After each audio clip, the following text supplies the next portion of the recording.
Hi, எப்படி இருக்கீங்க? இன்றைக்கி எஸ்ஆர்எம்மா கிச்சனில் கேரளா ஸ்டைலில் உள்ளி வடா எப்படி செய்கிறதுன்னு பார்க்கலாம். உள்ளி வடா அப்படின்னா உள்ளின்னா வெங்காயம், அதாவது வெங்காய வடை எப்படி செய்கிறதுன்னு பார்க்கலாம். அதுக்கு மீடியம் சைஸ் வெங்காயம் ஒரு 5 எடுத்து வச்சு அதை நீல வாக்கில் கட் பண்ணி வச்சுருக்கேன்.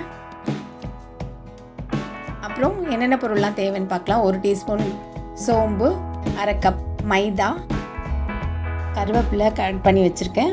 அதே மாதிரி மிளகாத்தூள் 1 டீஸ்பூன் எடுத்து வச்சுருக்கேன். உப்பு தேவையான அளவு எடுத்து வச்சுருக்கேன்.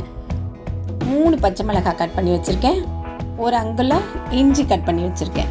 இதெல்லாம் தான் தேவையான பொருள். அதுக்கப்புறம் எண்ணெய் பொரிக்கிறதுக்கு இதெல்லாம் தான் தேவையான பொருள். இப்போது வெட்டி வச்சுருக்க வெங்காயத்தை நல்லா பிசையணும்.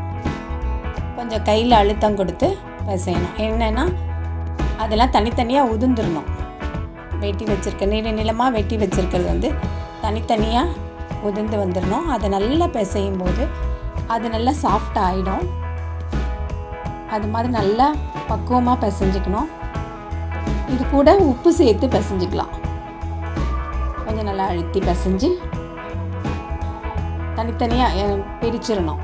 இதெல்லாம் சேர்ந்து இருக்கிறதெல்லாம் தனித்தனியாக வர மாதிரி நல்லா பிரித்து அதை அழுத்தம் கொடுத்து பிசைஞ்சு எடுத்து வச்சுக்கணும். கொஞ்சம் நேரம் பிசையும் போது அது சாஃப்டாகிடும் அப்படியே. அதுக்கப்புறம் நம்ம கட் பண்ணி வச்சுருக்கிறது ஒன்று ஒன்றா சேர்த்துக்கலாம். பாருங்கள், பச்சை மிளகாய், இஞ்சி, அதுக்கப்புறம் பெருஞ்சீரகம் அதாவது சோம்பு அதையும் சேர்த்தாச்சு. இப்போ மிளகாத்தூள் 1 டீஸ்பூன் சேர்த்தாச்சு. அதே மாதிரி நறுக்கி வச்சுருக்க கருவேப்பிலை எல்லாத்தையும் சேர்த்து நல்லா பிசைவோம். இன்னும் நல்லா அது எல்லாம் சேர்ந்து அந்த வெங்காயத்தோடு சேர்ந்து நல்லா பிசைஞ்சிடணும். நல்லா பிசைஞ்சதுக்கப்புறம் அப்படியே அது ஒரு 1/4 மணி நேரம் மூடி வச்சிடலாம். அப்படியே இருக்கட்டும். அதுக்கப்புறம் எடுத்து பார்த்தா அது நல்லா கொஞ்சம் தண்ணி விட்டு அப்படியே சாஃப்டாக நல்லாயிருக்கும். இந்த ஸ்டேஜில் நம்ம 1/2 கப் மைதா மாவு எடுத்து வச்சுருக்கோம்ல, அதெல்லாம் கொஞ்சம் கொஞ்சமாக போட்டு பிசைஞ்சிக்கலாம்.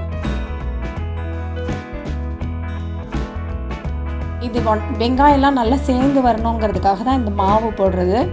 அதனால் கொஞ்சம் கொஞ்சமாக தேவைக்கு நம்ம போட்டுக்கலாம். வெங்காயம் ரொம்ப தண்ணி விட்டுருந்துச்சுன்னா கொஞ்சம் கூட போட்டுக்கலாம்.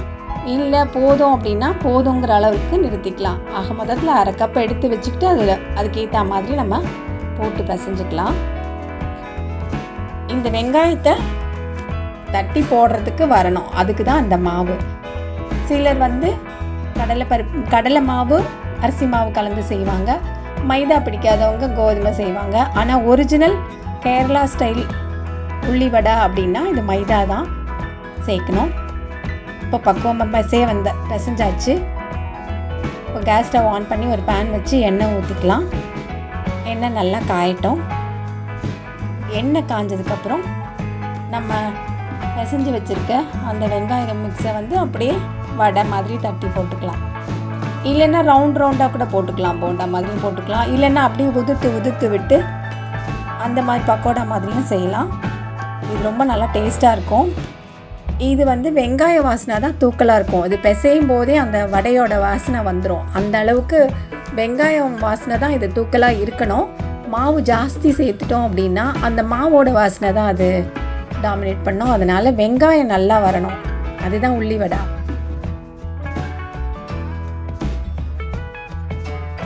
இது கொஞ்சம் லோ ஃப்ளேமில் வச்சு பொரித்து எடுக்கணும்.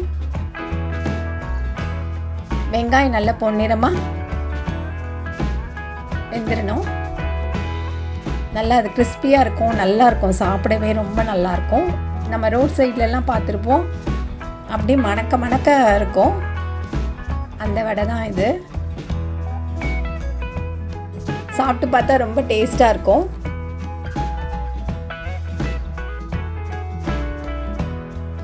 இது நல்லா செவக்கிற வரைக்கும் நம்ம பொரிச்சு எடுத்துக்கலாம். ஒரு பக்கம் செவந்ததுக்கப்புறம் திருப்பி போட்டு அதுவும் வேகட்டும். கொஞ்சம் லோ ஃப்ளேமில் தான் வைக்கணும். ஹை ஃப்ளேமில் வச்சா மேலே அப்படியே கருப்பாயிடும். அதுக்கப்புறம் உள்ளே வேகாமல் இருக்கும். அதனால் மீடியம் ஃப்ளேமில் வச்சு லோ ஃப்ளேம்லேயே வச்சு பொரிச்சு எடுக்கலாம். இந்த வடை சாப்பிட ரொம்ப டேஸ்ட்டாக இருக்கும். அந்த வெங்காய வாசனை பிடிக்கிறவங்களுக்கு இது ரொம்பவே பிடிக்கும். வாசனையே இழுக்கும். எங்கே செஞ்சாலுமே 2 வீட்டுக்கு மணக்கும். வெங்காய வடை பார்த்திங்களா, அழகாக இருக்குது பாருங்கள், பார்க்கவே அழகாக இருக்குது. நல்லா கருவேப்பிலை நல்லா போட்டுக்கலாம். அதுவும் போட்டுக்கிட்டா அந்த வாசனை சேர்ந்து வெங்காயத்தோட வாசம் தான் தூக்கலாக இருக்கணும். அதனால் மாவு போடும்போது பார்த்து போடணும். தேவைக்கு போட்டால் போதும். அந்த வெங்காயத்தோட அந்த மாவு ஒட்டினா போதும். அழகாக வந்துருச்சு. மீதி இருக்க வெங்காயம் மிக்ஸையும் வச்சு வடைகள் செஞ்சு எடுத்துக்கலாம். நீங்களும் ட்ரை பண்ணி பாருங்கள். இது எல்லாருக்குமே ரொம்ப பிடிக்கும். வெங்காயம் பிடிக்காதவங்களுக்கு ஒன்றும் பண்ண முடியாது. ஆனால் வெங்காயம் சாப்பிட்றவங்களுக்கு கண்டிப்பாக இது பிடிக்கும். நல்ல வெங்காயம் கிறிஸ்பியாக இருக்கும். நல்லா சாப்பிட ரொம்ப டேஸ்ட்டாக இருக்கும்.